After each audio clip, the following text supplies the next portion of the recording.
I will be discussing an article that is free on the U.S. National Library of Medicine website. The link to the full article will be in the description box below. If you have a science and research background, I recommend reading the article. I will also be referencing the Fluoride Action Network articles, which will also be in the description box.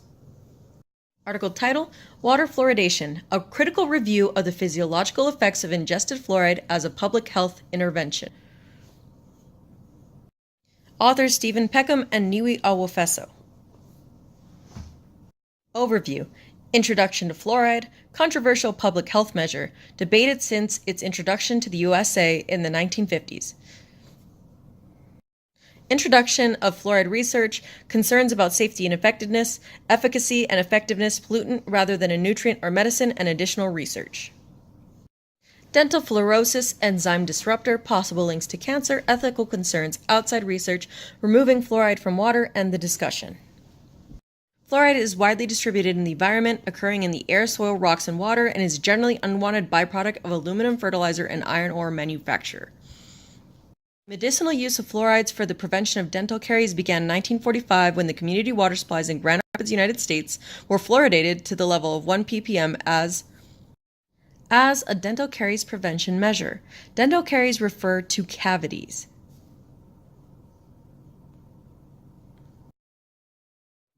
Controversial public health measure. Review of the human health effects of fluoride.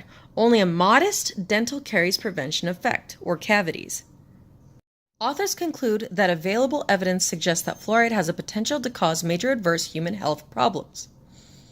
Debated since its introduction to the USA in the 1950s, fluorine is usually found in soil, air, food, and water as fluorides. Fluorine remained a laboratory curiosity until 1940, when nuclear energy requirements stimulated commercial production. In industrial setting, fluorine and its compounds are used in production of uranium, plastics, ceramics, pesticides, and pharmaceuticals. The impact of fluorine on human teeth was recognized in 1909, when two dental surgeons launched an investigation into the causes of molted enamel, Colorado brown stain, in their practice area. Further studies on water samples in areas in Idaho and Arkansas in 1931 confirmed the link between molted enamel and high water fluoride levels. From 1931, Dr. Trenley Dean began investigating the epidemiology of fluorosis. After a decade of study, the team found that water containing fluoride at concentrations of 1 part per million appeared to offer some caries protection while minimizing the extent of dental fluorosis. Studies commenced in 1945 determined impacts of fluoridated water on dental caries prevention and health also appeared to demonstrate positive effect, with claims of reduction of dental caries by up to 60% among almost 30,000 school children in Grand Rapids, Michigan. These findings have been criticized for major methodological flaws, including data cherry-picking and selection bias. Before the results of the studies were known, the U.S. Public Service adopted the 1 parts per million dose and supported the widespread introduction of community water fluoridation. The USA leads in water fluoridation and accepts it as an effective oral health intervention. At least 30 nations instituted artificial water fluoridation policies. A number of countries, including Sweden, the Netherlands, Germany, and Switzerland, stopped fluoridating their water supplies due to concerns about safety and effectiveness. Currently, about 5% of the world's population, 350 million people, consume artificially fluoridated water globally, including 200 million Americans. Only 8 countries, Malaysia, Australia, USA, New Zealand, Singapore, and Ireland, have more than 50% of the water supply artificially fluoridated. Over the past 2 decades, many communities in Canada, USA, Australia, and New Zealand have stopped fluoridating their water supplies. The Israeli Minister for Health announced in April 2013 the end of mandatory water fluoridation. However, public health authorities continue to try and develop new community water fluoridation schemes. Current articles largely support water fluoridation, using the same studies to support them and ignoring conflicting research. The dominant narrative has been that water fluoridation is safe and effective, with the advocates claiming strong scientific support and the endorsement of the practice by major dental and public health bodies as evidence of its effectiveness. This is despite key questions about the efficacy and effectiveness. Ingested fluoride, concerns about safety, and questions about ethics and legality, producing a debate that is a potent mixture of scientific, professional, corporate, and ethical arguments. As part of efforts to reduce hazardous fluoride ingestion, the practice of artificial water fluoridation should be reconsidered globally, while industrial safety measures need to be tightened in order to reduce unethical discharge of fluoride compounds into the environment. Public health approaches for global dental caries reduction that do not involve systemic ingestion of fluoride are urgently needed. About 50% of ingested fluoride is absorbed in the bones and teeth, while the rest is excreted in the urine. Most of the ingested fluorides reach the teeth via saliva. Those fluoride content varies from less than 0.01% to 0.05 parts per million. Fluoride absorption in bones and teeth decreases as you age. It is widely accepted that fluoride only helps prevent dental decay by topical means. Direct action on tooth enamel predominantly after eruption and dental plaque. Basically, it must be applied directly or topically to be effective at decreasing cavities. I have simplified the next two areas of efficacy and effectiveness to make it easier to understand for people with a non-scientific background. Fluoride can assist with the remineralization process, but is not necessary for the process to occur. It is only effective if teeth have proper calcium and magnesium content. Fluoride can actually increase cavities in children who are undernourished or do not have enough magnesium or calcium in their diet. It directly affects the body's balance of good bacteria, which affects pH homeostasis. A number of recent studies have questioned whether water fluoridation is effective, with studies suggesting no difference in the level of dental caries between children who drink fluoridated water as compared to those who drink non-fluoridated water. Survey of 55 reputable oral health specialists on the impact of artificial water fluoridation and other preventative technologies on the decline of dental caries. Prevalence over the past 4 decades in most nations revealed that, apart from fluoridated toothpaste, there are conflicting responses on the impact of artificial water fluoridation.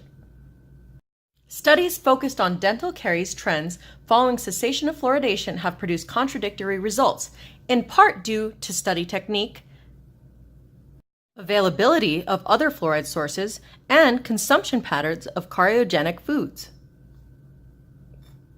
In simpler terms, contradictory results may be due to the type of study technique used to get the results in the first place. It is difficult to show if fluoride sources or consumption of foods that cause cavities are the cause for increase or decrease in cavities. Is fluoride a nutrient or medicine, or a pollutant? No fluoride deficiency disease has ever been documented for humans. If there is no deficiency, this implies there is no need for the substance in our diet.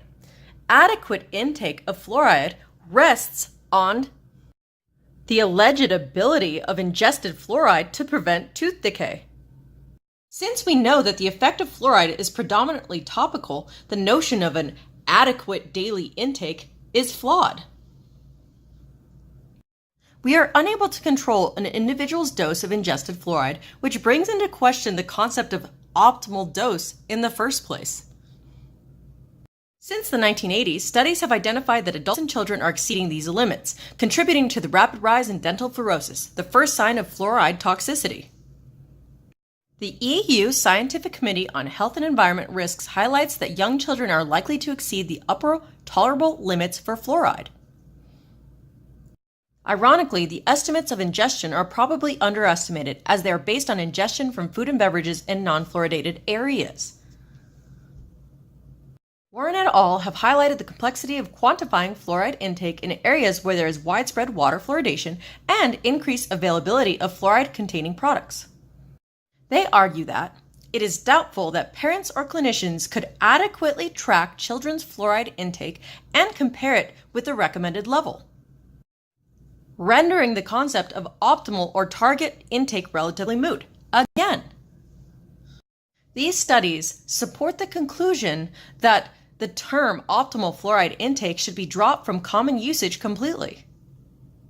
Ismail and Hassan have argued, "We believe that dentists should dismiss the misconception that there is a balance between dental caries and fluorosis, because patients can accrue the benefits of topical fluorides without developing fluorosis and without systemic intake." A study in Iowa found that 90% of 3-month-olds consumed over their recommended upper limits, with some babies ingesting over 6 milligrams of fluoride a day. This is above what the Environmental Protection Agency and the WHO say is safe to avoid crippling skeletal fluorosis. Here is a quick definition of skeletal fluorosis off of Wikipedia. It is a bone disease caused by excessive accumulation of fluoride in the bones. In advanced cases, skeletal fluorosis causes painful damage to bones and joints. Symptoms are mainly promoted in the bone structure. Due to a high fluoride concentration in the body, the bone is hardened and thus less elastic, resulting in an increased frequency of fractures. Other symptoms include thickening of the bone structure and accumulation of bone tissue, with both contribute to impaired joint mobility. It can cause ligaments and cartilage to become ossified, ruptures of the stomach lining and nausea, and hyperthyroidism. Bad news for tea drinkers. A study in the UK found fluoride levels found in tea concluded that fluoride concentrations can exceed recommended DRI of 4 milligrams a day in certain tea commodities, under the minimal brewing time of 2 minutes. That's under the amount of time that they recommend you brew your tea. The study even used non-fluoridated water to take the fluoride levels. This shows the high levels of fluoride in the tea. Fluoride levels of an adult consuming 5 cups of tea daily ranges from 25 to 210% of recommended levels, depending on tea brand. Fluoride exposure may actually increase dental caries risk in malnourished children due to calcium depletion and enamel hypoplasia, while offering modest caries prevention only in well-nourished children. The adverse impact of fluoride in producing brittle teeth has been recognized in lab animals since 1933. Fluoride-inducing brittle teeth were demonstrated to be worse with industrial fluorides such as sodium fluoride compared with natural occurring calcium fluoride. Now, guess which fluoride they add to our water. I'll give you a hint. It is not the naturally occurring one. So, sodium fluoride.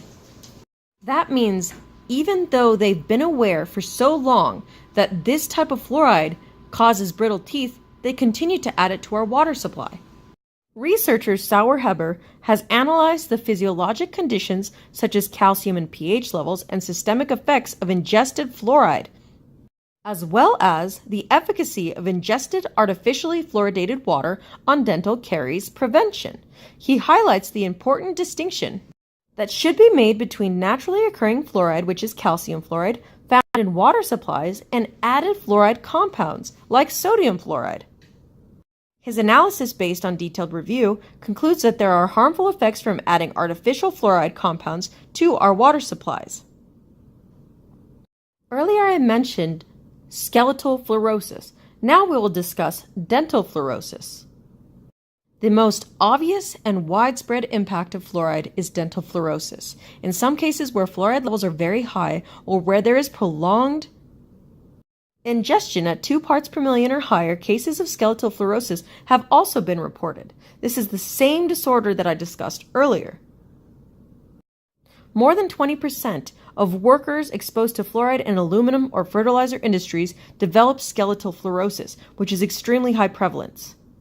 Unfortunately, the increase in bone mass due to fluoride ingestion or treatment for osteoporosis does not translate into improved bone strength, and high doses of sodium fluoride may actually increase the chance of vertebral fracture. It is also linked to vertebral osteosclerosis and may result in spinal cord compression.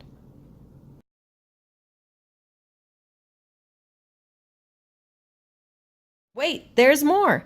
In a meta-analysis of 27 mostly China-based studies on fluoride and neurotoxicity, researchers from Harvard School of Public Health and China Medical University found strong indications that fluoride may adversely affect cognitive development in children, which may result in lower IQ. The extreme link to hyperthyroidism is also attributable to fluoride. Fluoride is known as an enzyme disruptor. Fluoride's anticaries effect is derived in part from its ability to derange enzymes or carcinogenic bacteria. In simpler terms, it disrupts the bacteria that causes cavities. It blocks binding sites and prevents other substances from binding to those sites as well. Unfortunately, it is also competitive with good enzymes, like the one that allows for formation of flexible enamel. Back to the brittle, flaky enamel. It also prevents the necessary process that enzymes control from taking place.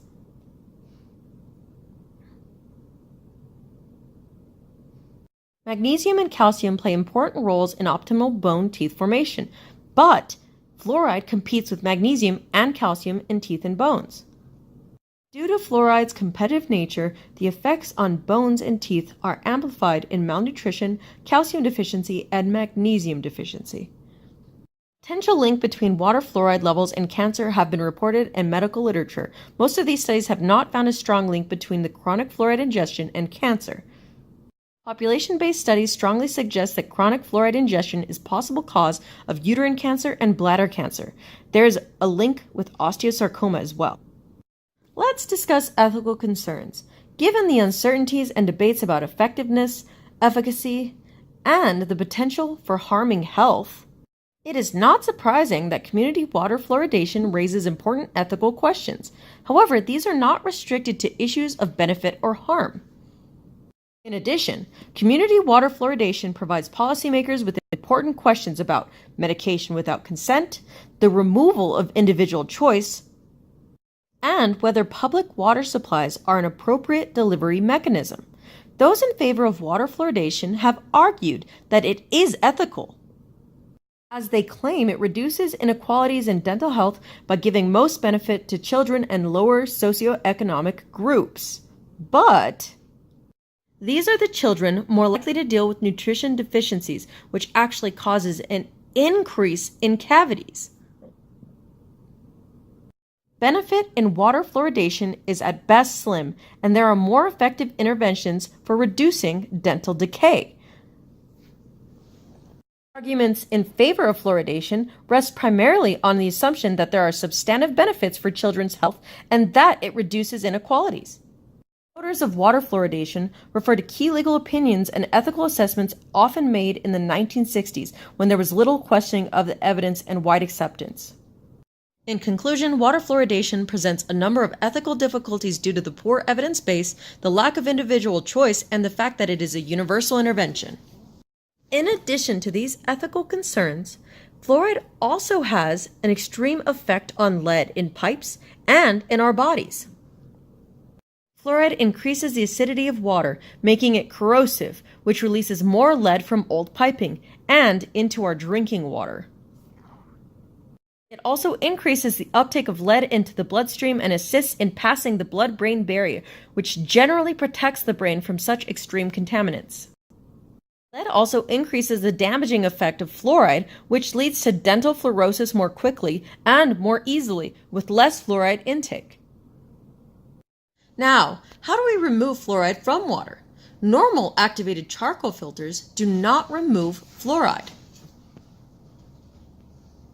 Reverse osmosis filters remove most traces of fluoride but cannot remove some of the more pervasive fluoride particles that can still reach the brain. Water distillation systems work best, but remove all minerals from water, which is not beneficial in the long run. These methods can be pricey, $200 to $1,000. This is a huge barrier for low-income individuals. It is best to prevent water fluoridation at water treatment plants in the first place. Here are some main issues and takeaways with water fluoridation. We have the inability to choose whether we ingest fluoride as a nutrient. Fluoride is added to foods and products to increase the ingested amount well beyond the recommended dose, and it is not considered a medicine, though we are being dosed with it. There is no way to decide what amount is appropriate or to properly record daily intake, and it has been proven not to be a necessary nutrient of the body.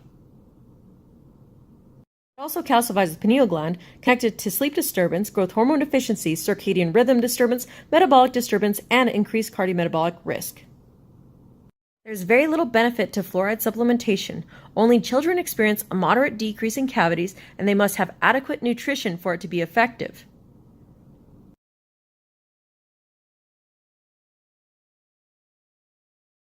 Topical application is the only way to effectively apply fluoride to teeth to decrease cavities. Adults receive little to no benefit, and the fluoride added to water is sodium fluoride, a contaminant and waste of other industrial processes, not naturally occurring calcium fluoride. The negative effects of dental fluorosis, skeletal fluorosis, and enzyme disruption cause an excessive risk for little to no reward. Did this presentation change your view of water fluoridation? What did you learn? Let me know your comments, thoughts, and feelings in the comments below.